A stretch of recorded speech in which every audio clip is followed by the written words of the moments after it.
All right, guys, we got a new section to the America Happens website called the Whistleblowers Forum, where you could go on there and anonymously or using your name post anything that you want and contact other whistleblowers to talk about what's really going on out there. For the viewers out there, this is Rockne Earles. Rockne is one of the J6ers that was so unjustly thrown into prison. We have a previous episode with him that you can check out on the Blood Money podcast. This is just a few episodes in the past. He had essentially a cellmate that, we hear the story all the time where a lot of our prison population is innocent individuals. And, we were just doing another podcast with a honest sheriff sergeant. Actually, he's a sergeant or was a sergeant, talking about it. This, for example, this Chad Bianco that falsely accused me of all sorts of ridiculous crimes, and then apparently has a history of doing that sort of thing, and apparently has a DA that protects him. Yet, I'm being persecuted for unconstitutional gun charges, and we hear these stories over and over again, literally criminals running our legal system. And this is how you land innocent people in jail. So I will shut up now. Rockne, tell us about, real quickly who you are, what you went through, and lead us up to the story about your cellmate. Okay, well, Rockne Earles, I'm, 63. Actually, turned 64 yesterday, so I'll have to get used to that. 64-year-old former veteran. A lot of different things I did in life. But anyway, what got me to J6 was just a feeling that, and a belief, a firm belief, and I still have it, that the election was stolen in 2020. And so anyway, that led to my troubles with the federal government and the prosecutors, and I ended up, to make a long story short, September 20th, I was incarcerated at the D.C. Gulag for 4 months and 3 days. And President Trump pardoned me out. But in my, we talked about that in the other podcast, but so I just want to go on to what the topic of today is, which was my cellmate, Dennis Postavoy. He and I were cellmates for 23, 24 days. And I knew him before that. Before my other cellmate was taken out. He was another J6er, and he left the unit. Dennis is a 44-year-old Russian from Siberia. He's married with a wife in Florida, and he has 4 children. One is a newborn, born on the 23rd of January, actually the day I returned home to New Mexico. And he was a businessman. He does, not to go into his total background, but he's been in business with the steel industry in Russia, in Siberia. Mostly that's where he was based out of at the time. But in a lot of other things, salmon. He was working and selling salmon and fish, worldwide, all kinds of different things that he was into as an entrepreneur. And at one point, probably about 15, 16 years ago, he got into making computer processing boards and PCBs, I guess. Anyway, and he was doing that in China, and he lived over there. And then at one point, he because things were getting a little, harder to work with in China at times. Everything he said were usually easy to work with the Chinese to a point, and then they kind of wanted to tend to put the squeeze on businesses and take more control. So then he ended up moving into Hong Kong, which of course was China as well, but wasn't so closely controlled by China. And that's actually where he met his wife, she's Ukrainian, and she's from Kiev.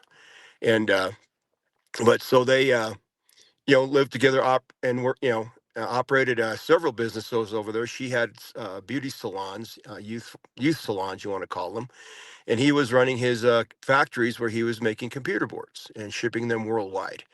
And these little boards, they're motor, control boards, whatever. They are in almost everything you have in your house, probably. Maybe not his, but boards like them. They run the cruise control on your vehicle, the ABS braking, the ignition system. They run their smart computer, smart refrigerators, smart TVs, your smart thermostats. Just about everything that's got a little board in it is something akin to what he makes. And they also go into medical devices, whether it's an EKG machine, respirators, you name it. They're in everything. And so that is lucrative business, and he was doing that in Hong Kong. And buying the components from all over the world, shipping them to Hong Kong, assembling the boards and shipping them out. When COVID came along in 2020, 2021, the climate in Hong Kong got very bad. It was already bad before that because of the freedom protests. And he and his wife finally left. And they ended up in 2022 coming to the United States, and right about the same time that Russia invaded Ukraine, uh, which was one reason why, actually, I think it was slightly after that. And he and his wife decided she's Ukrainian and he's Russian, although his family was driven from, his grandparents were driven out of Ukraine under Joseph Stalin to Siberia, probably exiled there. And so he does have ties to Ukraine as well, but they decided both countries were not a good place to be. He didn't want to go to Russia and end up in the military, and he couldn't go to Ukraine because obviously being Russian, he probably would be imprisoned. So they opted for the United States, which they thought was still a very free country. And so he started back into what he was doing, buying and ordering components to build his boards overseas. Uh, and unbeknownst to him, I think one of the first orders that was flagged, because it was a company he always worked for. I don't really want to name the companies right out. I don't know if that's cool or not because I don't want to get in trouble either. But he ordered, there's 60 chips, I believe, 60 microchips that were going to be shipped to Hong Kong that were on a banned list by the State Department / Department of Commerce, whatever, as not to be going to Russia. Well, they weren't going to Russia, they're going to Hong Kong. That order was flagged, and the company then told him to go to another company that they suggested that could fill his orders. And that's where things got hinky. That's where he actually, at one point, started thinking that he was just kind of had some inclinations that the company wasn't dealing with him correctly as far as how they kept wanting to. He felt he was being lured into something, but he just let his premonitions go and went ahead and ordered from them anyway. And he believes that after the fact, it was they were working with the government. But even besides that, he ordered, I think at that point he might have ordered 10,000 chips to ship them to Hong Kong. Same thing to manufacture boards that go all over the world. And anyway, to make a long story short, he was had his, I believe it was probably somewhere in about November, December of 2023 that they came to his house. I don't know the exact dates. The Homeland Security came by, and they ended up searching his house. I think that's when they took his computers, his phones, his his all of his electronics, for all of his computer or business data was kept, all of his records, all of his ordering, shipping, everything. And then they told him he needed to shut down his businesses. Well, all of his businesses weren't the micro processing boards that he was building. He was also into building basically other medical devices, which are kind of typical medical treatment devices that are more to the naturalistic, holistic bent of medicine. But anyway, they told him he needed to shut down everything, including WildCube, which is another device he makes. And he had all these different devices, and he wants to develop them as well. So they told me he needed to shut them down. Well, he kind of sort of did, but he still went about his business to a degree because he was going to, at that point, ship things from Siberia to start a bioreactor in Sarasota, Florida. I believe is where he found the facility. And anyway, it was coming from Siberia, and it's what they do. It's an algae processing bioreactor that takes the byproduct of the algae that separates very quickly. It's what they release when they separate is then filtered and turned into a drink. It's something developed in the Soviet Union, now Russia, 20, 30 years ago, and they've been using it in their sports and to enhance performance, to enhance the body. And it's something that's been proven and used over there, and he was going to bring it here. And on the day it was supposed to ship from Siberia was the day he was taken under arrest on September 16th of 2024 and charged with, I believe, money laundering, fraud of the U.S. government, conspiracy, you name it, all for the microchips he was sending to Hong Kong. And the second shipment never went either. That was flagged. And anyway, I don't know. I can't go into all the details completely on this, but that being said, he's now being held in the D.C. Jail, the District of Columbia Central Detention Facility, and that's where they want, which is out of jurisdiction. And according to you, 18 U.S. Code 3232, you're supposed to be tried in the district where the crime was committed. Well, if that's it, it should be Sarasota, Florida, Southern Florida, the Southern District of Florida. not in D.C. He was told that it's up there because the prosecutor didn't want to fly to Florida. Well, that's neither here nor there. They're breaking the law by taking him out of district. And I was kind of giving him a little advice on to talk to his lawyer, and his lawyer came back and told him that, well, if we push this, they'll deport you. Or, they just had all these things that, well, if you push this to obey the law, we're just going to crush you a little further. And his lawyer's trying to get him out right now on just pretrial because he's not a flight risk. He's got a house in Florida. He's got, wife and children, and, he just wants to be out pretrial. So maybe he can put together a defense for himself, and which is hard for him to do. They have all of his business records, which they refuse to let him have, or get into the cloud again, where all his business records are. And so he sits there, and they give him 1-2% of his records, every month at a status hearing. In the meantime, he sits in prison, and his wife and his children sit alone with a newborn as well, and which is the usual tactics of our justice system as I've seen it uh, played out on J6ers and all the people I pretty much ran into in the DC gulag as well. And I'm not going to call it the DC jail, it's the DC gulag. Thank you, United States government, for running your penal system like the Soviet Union did. And I'll flat I out mean, say it. so basically, the gist is that this guy, was arrested because they were thinking he was giving some kind of technology to the Russians during a hostile period. Is that the gist of why this guy's Right, sitting right. in jail? I think they were accusing him of that these boards he was producing then could be sent to Russia and they could be used in drones that were used for military purposes. And I can't speak to everything because again, I'm taking the man on his face value and everything that he told me, but he even showed me a little bit of the discovery he had that showed the ties from his company and what he was dealing with. And it was really nothing to do with Soviet oligarchs or Soviet, players or, military players. He said that he did cut off, at one point when the invasion happened, he made a decision to cut off all contracts or any dealings with the government of Russia. But it wasn't even set up in business at that time because he was pretty much relocating from Asia back to the United States, not back to the United States, but to the United States, period.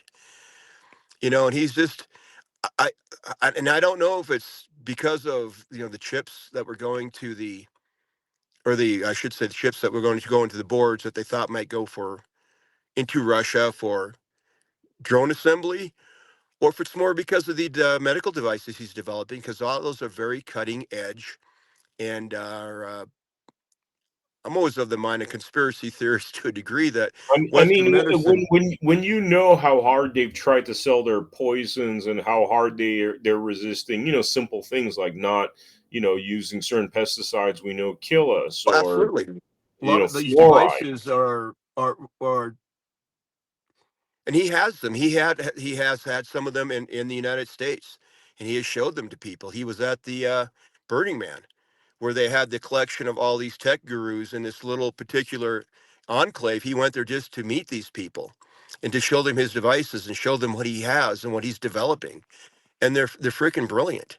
One is called is you can go to brainsurf.com is one of his websites. And what it is, it's a headband that you can wear and it links in through Bluetooth to any screen, whether it's an iPhone, iPad, flat top, or your smart TV, whatever. And it will show the bands of your brain as it's working, and it shows different colors and it teaches you how to slow down your mind, how to concentrate, how to meditate. And it works. They've been using it in Russia on ADHD and ADD. So they don't have to medicate children. They don't need Adderall or Ritalin or other garbage to give them to poison them. They can just help heal themselves. And it also works on PTSD, for veterans. And that's just one of the many devices that they've actually developed. It's already developed. And he wanted to try to start manufacturing those in the States. So is he being crushed for that? Or is it because he sold, was trying to sell some chips inadvertently on computer processing boards that would end up in Russia, which were it's not even proven. Here again, it's if you know anything about United States prosecutorial approach to things, it's intent. It's not did you actually do something, but you had intent. I guess they can read your mind, kind of like Minority Report. You had intent to commit a crime, so we're gonna, put you in prison for a long time. But and there's this other devices. If you want me to go into a couple of them, I can. Yeah, please do. Well, the one is a chlorella, or it's called Alive Chlorella. That's the drink that he wanted to make. It's an odorless, tasteless, but it's full of bio particles that are taken from the algae when it separates. That's one thing he wanted to bring. He was set up to do that, and that has to be done in a very particular facility that has clean rooms, clean laboratories. He had the technicians lined up. He had the equipment getting ready to ship from Siberia, and he had found the facility in Florida that had been built for another purpose, but had exactly what he needed for his purpose. On top of that, there's another.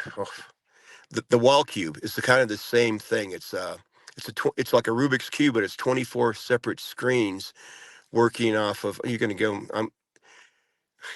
I've got to go off memory off all these things that we wrote down. I think I sent those to you as well in a text. The wall cube was one. That one you can look up going to wallcube.com.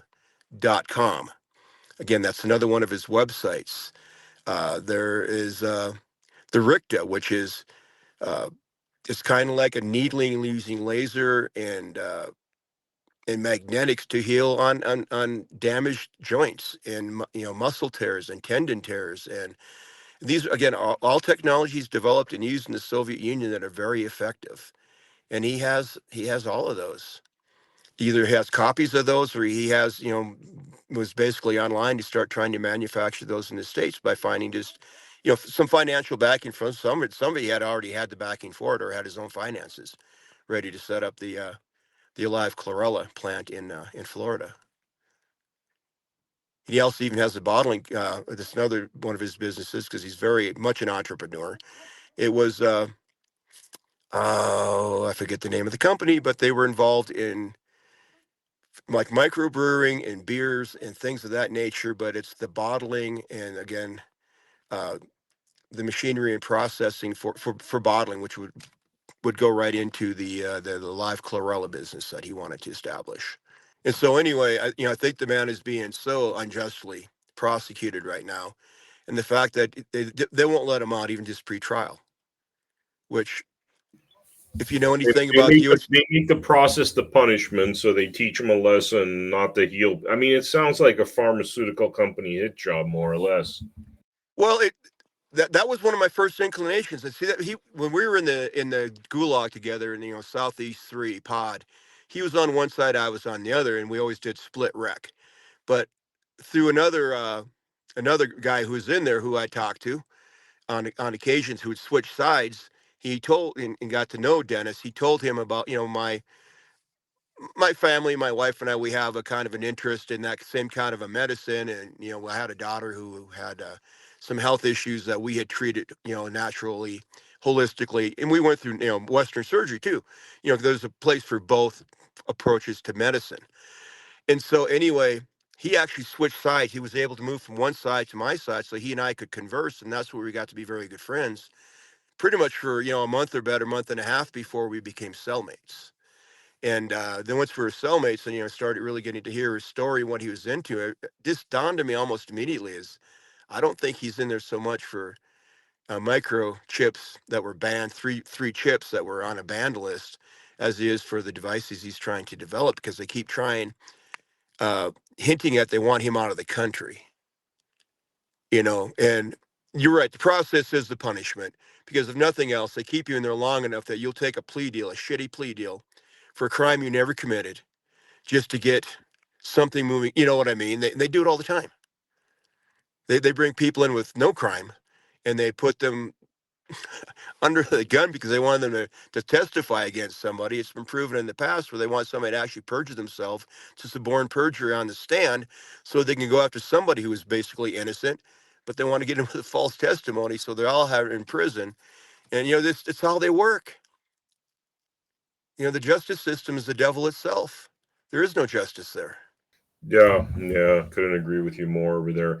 Rockne, did we not go over anything that's worth mentioning before we wrap up this episode? No, I hope that was enough for you. I mean, it's just, again, just I want this guy to get a fair shake. I want the guy to. I would really love to see his devices developed. I mean, You've got the list of them. I don't know if you have any other avenues to try to get this out into the public eye. I've been trying through the various online news sources as well as other podcasts, and just trying to help this guy out. And for one reason too, I think I mentioned it in the last podcast. Dennis saved my life because when in the cell I was in, on the one side of Southeast 3 and Cell 9, the heat in our cell was upwards of 90 degrees or over 90 degrees. And when we would do 4-day lockdowns, it was heat stroke in there. And then the day we spent one night in that cell, and then he forced the issue the next day, and he got us moved back to his old cell that was actually empty. And there was a difference of 30 degrees. And I think truly, like I said, I'm 64 today. I was 63 then. And I think my systems were failing from the amount of heat we had, and we had no cold water in our cell. There was just no way to cool our bodies. And after so many days of lockdown, it was I was dying. And I told Dennis I owe him a favor. I owe him a debt. I owe him my life. And so I'm going to try to do everything I can to help this man out. And no, that's the last I got to say, man. Man, we appreciate having you on the Blood Money podcast. For the viewers out there, thank you so much for joining us for this episode of Blood Money. Make sure you join us for future episodes, and make sure you check out AmericaHappens.com, where we have a lot of our featured episodes. I will see you all on the next episode of Blood Money. Thank you.